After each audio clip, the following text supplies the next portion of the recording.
Hi, my name is Shelton Fox. I am the author of the Unwritten series, and I am taking a break from my usual camera shy nature because it's a time in history where we have to stand up. We have to stop being shy, stop hiding behind the busyness of our days and the busyness of our work days and the responsibilities of our life.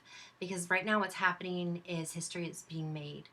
Tribal nations are coming together from South America to Canada with the support of people around the world in order to stand up for the right to clean water, for the right to have protected land that's not poisoned. And a lot of it is hinging right now on the Standing Rock Reservation and on the protests that are happening in Standing Rock. It's a really important time that all of us need to pay attention to, that all of us need to start watching our feeds on Facebook. We need to watch the feeds on Twitter because the news isn't covering it. There's news around the world that is covering it, but the news in the United States of America, where this is happening, is completely shutting their ears and pretending like this isn't happening. But we as people have the power to keep that from happening. Anything that anybody does know about this right now, it's either because they are on the front lines, they are connected to someone on the front lines, or they are following people on the front lines on social media. It is a grassroots movement that is starting to get the word out, where people are starting to ask, why aren't we hearing about this? This is happening now. Why isn't it being covered? What I want to talk about today is something important that we can do, anybody can do, but I'm specifically targeting people that discuss having some kind of Native American heritage. It can be controversial in some ways for some people, and it can be very personal for people in other ways. When they say, "Oh, my great great grandmother was Cherokee," and it's usually Cherokee. My great great grandfather was, Choctaw. It's it's something that is thrown around a lot and that it's used a lot without a lot of backup, which is fine and great. As Americans, the only real Americans that weren't imported are the Native Americans. So the rest of us, we are mixed with a lot. You take a whole bunch of people from all over the world, you throw them together, and that's pretty much what makes up the average American. So a lot of us do feel that we are now at the place where we want to kind of dig into our roots. We want to find out where our ancestors are come, and those family stories that have been passed down about that ancestor that had some kind of Native American root tends to kind of stand out. What can you do with that? In the past, that has been so misused. People have not treated possibly having ancestry that is Native American with respect. People have, run out and bought the first dream catcher they can find that's probably made in China or made by a manufacturing company or by someone who is not Native American, where out there are Native American artists, bead workers. There are people living on tribes that have been taught these arts and crafts from the generations that have been handed down, that sell them to make a living, that sell them to support their family and to keep their traditions alive. And we people are not necessarily educated that buying stuff that is not buying Native American stuff that is not actually Native American made is actually very disrespectful. It's kind of how people will get angry at the fact that our United States flags are made in Taiwan, or made in China. But this is actually it's actually more imperative than even that, because you know most people are not educated about the plight that Native Americans have had since the signing of the treaties and everything.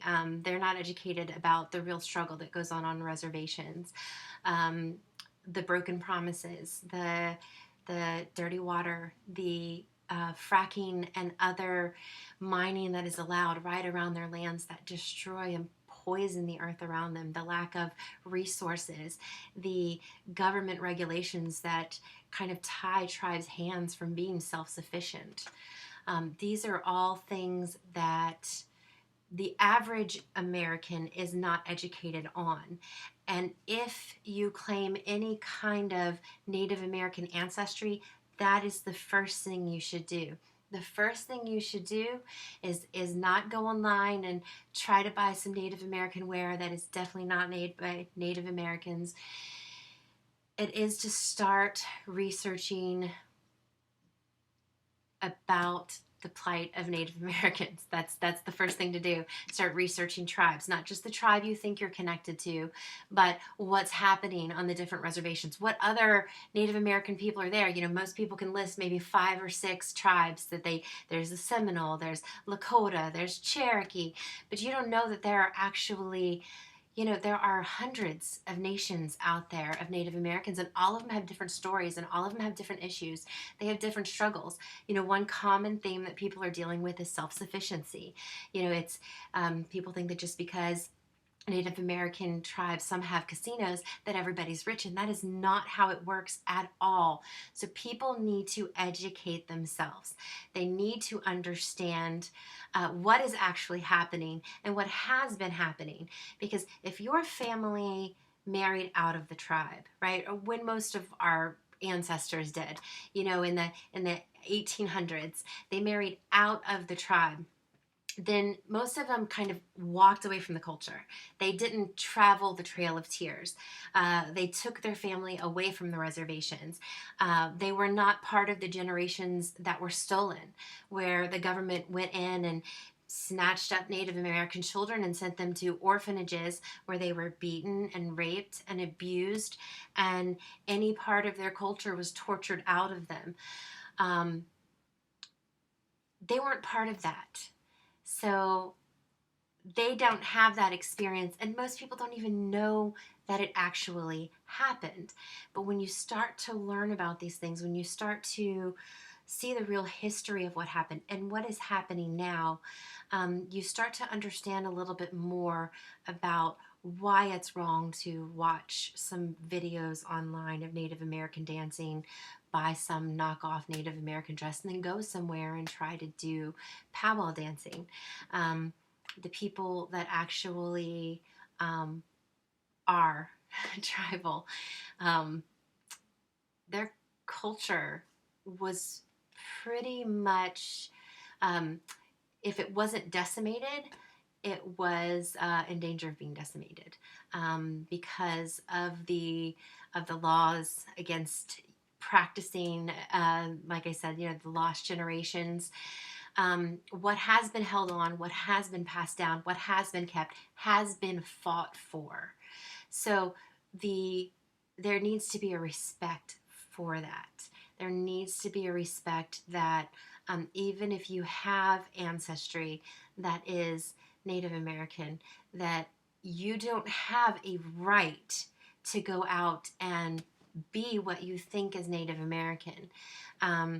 What you do have a right to do is, say, I want to honor my ancestors.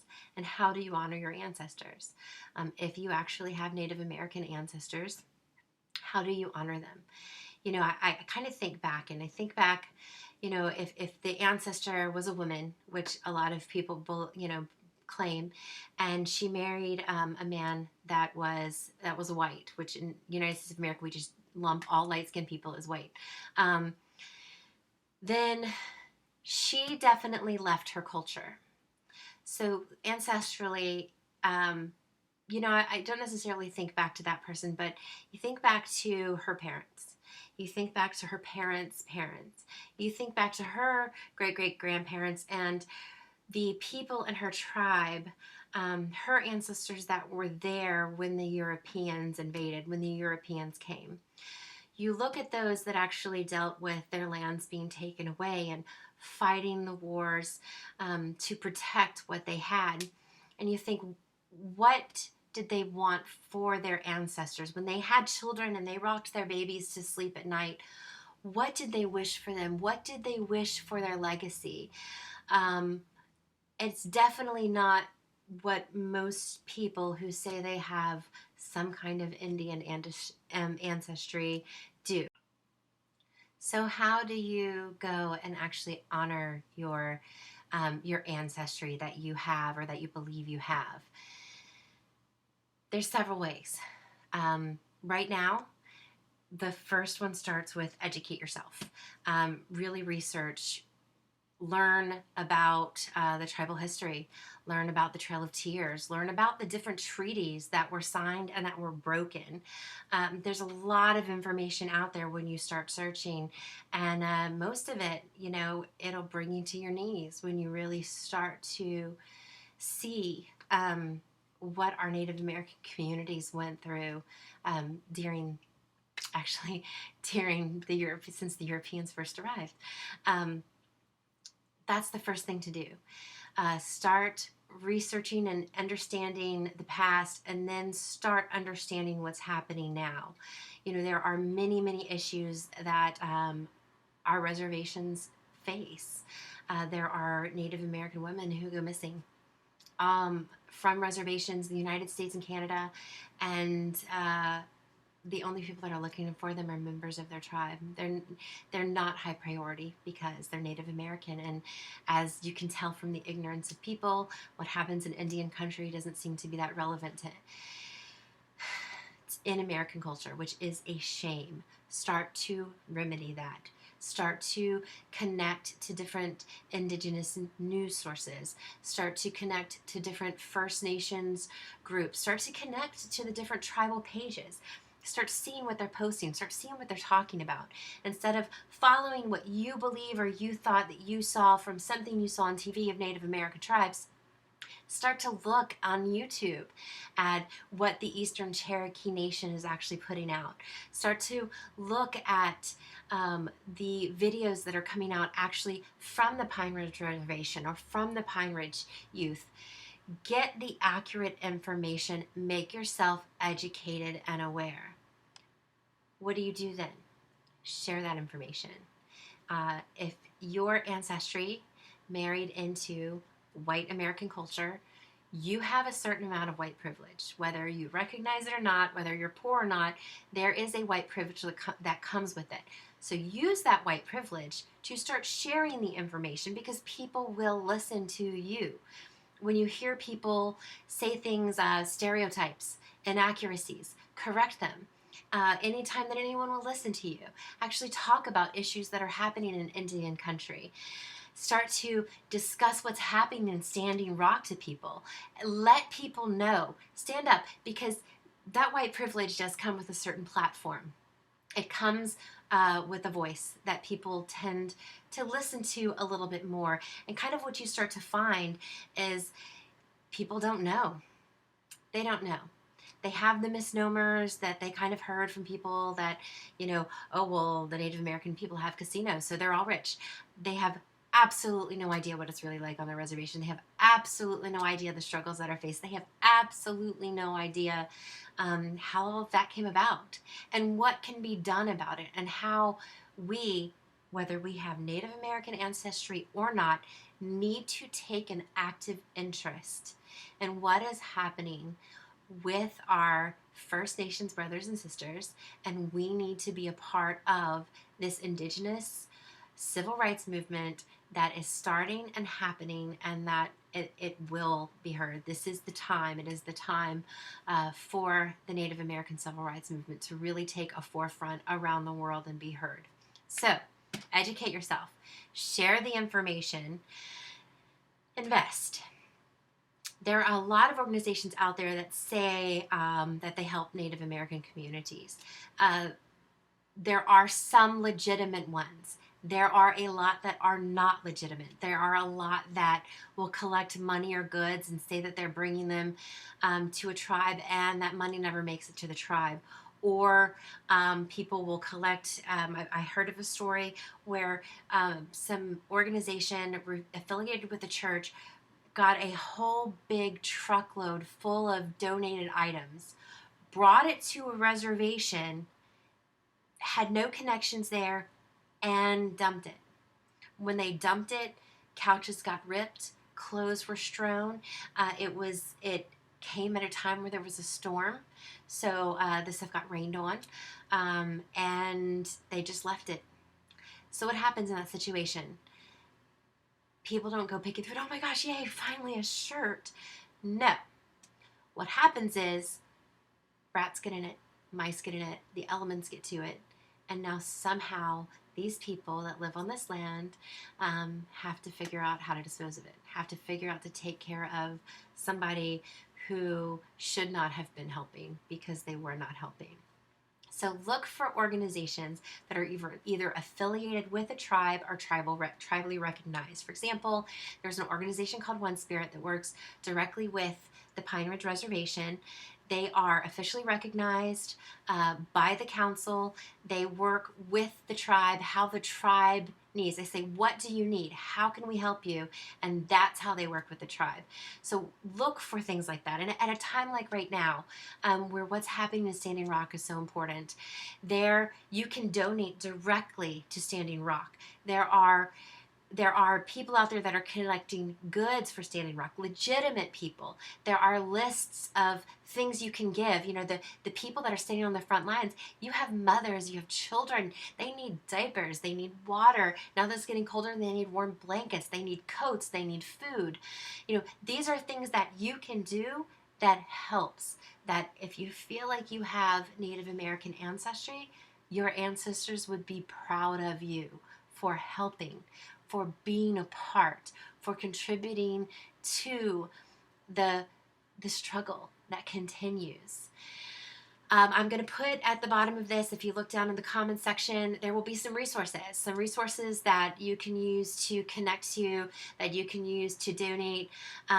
Outside of that, you know, look on the streams. There is a hashtag no DAPL, there's hashtag Water is Life, there's hashtag Standing Rock. Start following these hashtags. Start connecting to the sites and the sources, people that are on the front lines, people that are retweeting the front lines, people that are supporting the front lines. Start following them on Facebook and Twitter and getting this information and finding out how you can get involved, because you can get involved. Besides donations, you can get involved by calling. Call your government, call your senator, call your congressman, call your local officials, call the White House. There are numbers all over social media for the North Dakota officials. Call them. Let them know that as an American citizen, what's happening is not okay. And as an American citizen, you plan on using your voice, your freedoms, your liberty, and your rights to support Native American self-sufficiency and their ability to have clean water and to be able to take care of themselves. Let them know that you're not going to stand by and let this continue to happen. The other thing that you can do is pray. Pray. The people on the front lines, they're praying. And it's actually, it's heart-wrenching because as they're praying, as they're praying and honoring their culture and honoring their traditions and just asking for help, asking to be heard, just like they were at Wounded Knee, doing the ghost dances and praying and seeking help when the government agencies open fire. We don't need another Wounded Knee. Your prayers are heard. Pray. Send your prayers. Send your love. Send your support. Send what you can. Make the phone calls. If you can donate your time, if you can donate your time to protests that are happening where you are, to support protests of other tribes near you, if you can find a way to get involved, donating your time, do it. You know, if you have Native American ancestry, that really is the only thing that you can do to honor your ancestors, to honor your people, and to honor the cultural heritage that you are partially from, is to give back. Nothing is owed to you if you have any kind of Native American ancestry. You don't have a right to just jump into stealing cultural traditions. And I say stealing because they're so hard earned by tribes. It doesn't mean that you automatically have a right to start knocking off traditions and knocking off things that you see that are culturally relevant to tribes. That's not owed to you. You know, for the people in the tribes, that's hard earned. That's hard fought for. Uh, the only thing you do have is a responsibility. You have a responsibility because you know that your Irish ancestors, they're not particularly struggling right now.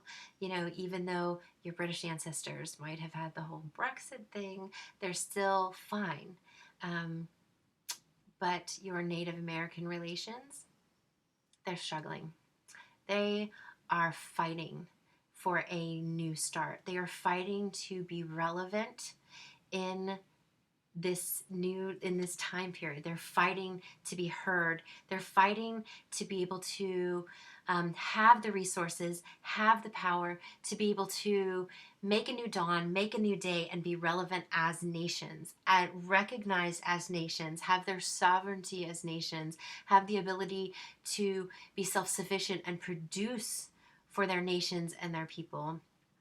You have a responsibility to do what you can to help that. And the ways that you can do that are educate yourself, research, share information, help educate other people and point them in the direction to research, invest in the First Nations people here, invest, donate, give your time, make phone calls, contact officials, let your voice be heard on tribal issues, stand by our Aboriginal Americans as they are fighting for their tribe, and they're fighting against the things that are happening. Let your voice lend to that and be a part of that struggle, and pray. Lend lots of prayer and support. And that's how you can honor your ancestors, whether you have Native American ancestry or not.